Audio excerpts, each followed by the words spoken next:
First, I wanted to make a clarification about something. I recently said that Cardinal Pietro Parolin had had a gay drug-fueled orgy in his Vatican apartments. That was incorrect. The man I call Peter the Roman in homage to the fishy alleged allegations of St. Malachi did no such thing. I confused him with Cardinal Coco Palmero, who did do those things. I also recently confused Cardinal Tobin with Cardinal Farrell, claiming that the former was once McCarrick's roommate and Marcel Martial's wheelman when it was Farrell who had had that job. Lately, for some reason, I've had a hard time keeping these homo-heretic modernists straight, so to speak, and I keep confusing them even though I haven't had that problem in the past. I just wanted to clear that up since I don't mean to accuse these men of things they didn't do. Now, on to the bad news of the day. The destruction of traditional Catholic orders continues at the orders of Francis the Merciful. Previously, I've reported on the destruction of traditionalist orders at the hands of Francis and his appointed henchmen, including the destruction of the Little Sisters of Mary.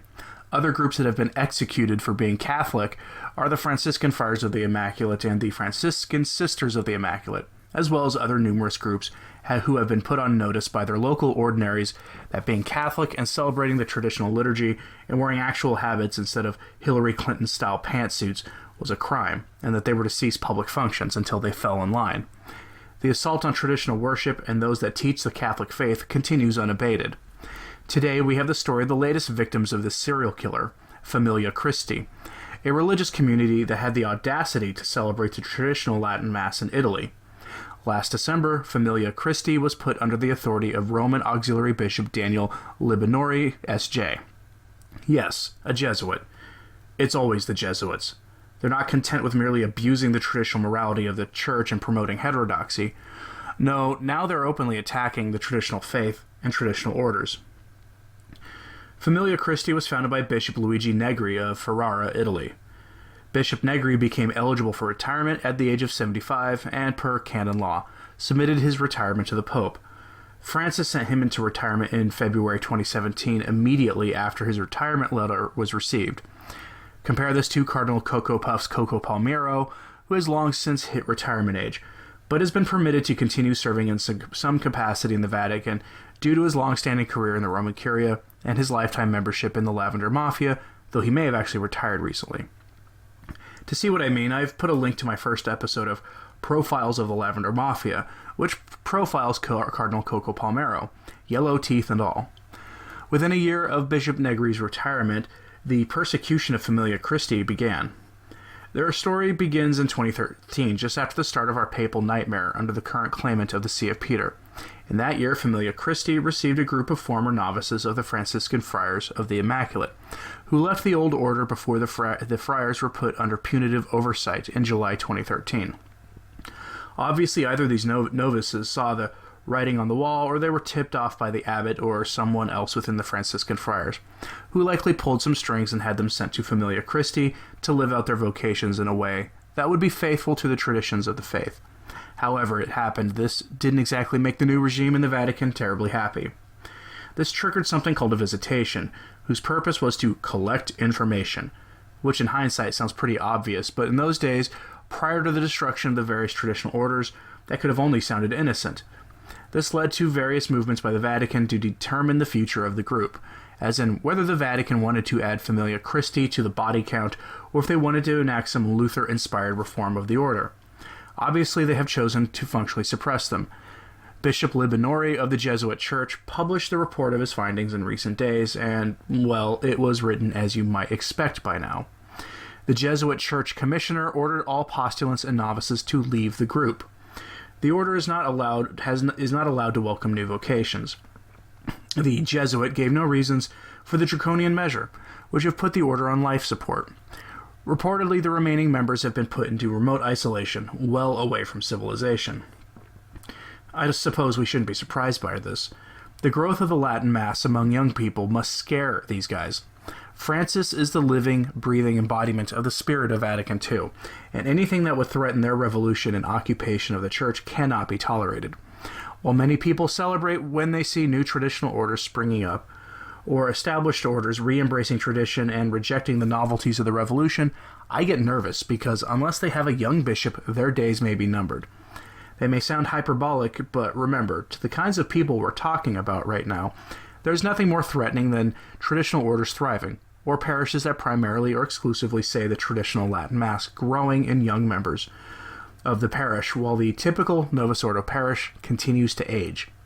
It's one reason I expect the mainstream fraternities like the FSSP and this ICKSP to eventually fall under the withering gaze of Francis, because their parishes are packed with young families, though to take any action against them would likely cause far more problems than might be worth the trouble, at least initially. But I want you to compare this suppression of Catholic groups for being Catholic to something else. Here in the United States, in New York of all places, Father John Duffel is a priest who has reportedly told seminarians who have same-sex attraction and decided to not reject that evil lifestyle to keep their so-called orientation a secret from everyone, including their formation director. He's alleged to have said the following to prospective seminarians, quote, "You're not broken, the system is broken, and therefore what you deal with is a broken system. You lie," Duffel said of the participants' sexuality.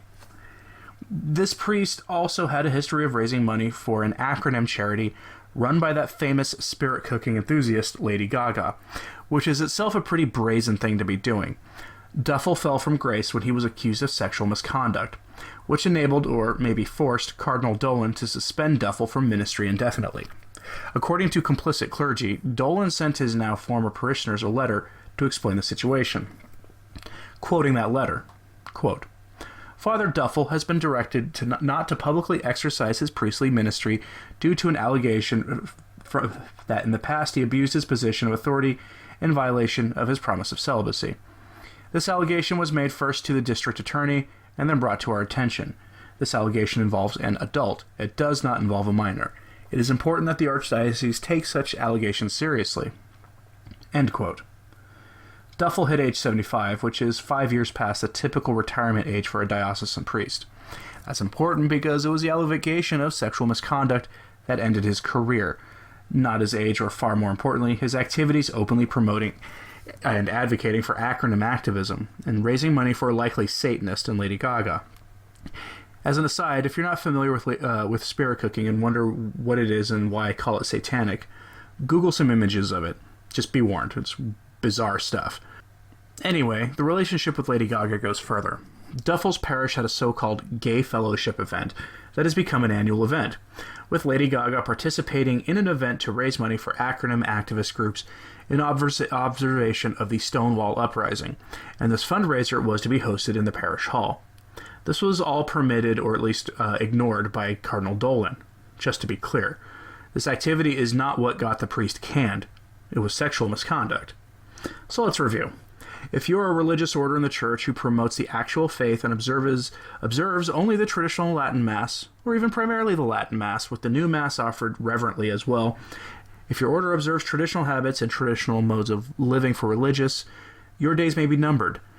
But if you're a priest rubbing elbows with the worst kinds of celebrities and openly raising money for acronym causes in your parish hall, and if you've promoted sins that cry to heaven for vengeance in your parish hall, the only thing that can harm you is sexual immorality.